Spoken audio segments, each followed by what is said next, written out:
এইয়া আমি আহিছিলোঁ টুংচাঙৰ পৰা 55 কিলোমিটাৰ ভিতৰত পাহাৰত। গতিকে এই পাহাৰত আহিছোঁ। আহি পেলাই কালি আপোনাৰ শনিবাৰ দিনা যোৱাকালি, গতিকে আহি মোৰ গাড়ীখনৰ, এইটো মোৰ গাড়ী, আগফালৰ দুটা চকাও পামচাৰ হ'ল।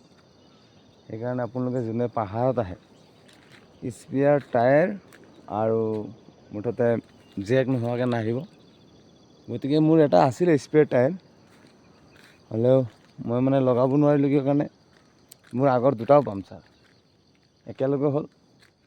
এইখিনি লাইন শ্লিপ আছিলে, মানে পাহাৰ ভাঙি পৰি যোৱা। ইফালে পৰা ভাঙি ভাঙি পৰে, হলকি হলকি চাওক এইখিনিৰ পৰা। এইটো ৰাস্তা ব্লক আধা, আৰু এইফালে হেৰি আছে দখিনি চালে চাগে মাথা ঘূৰাব। এয়া চাওক কিমান দেখিছেনে?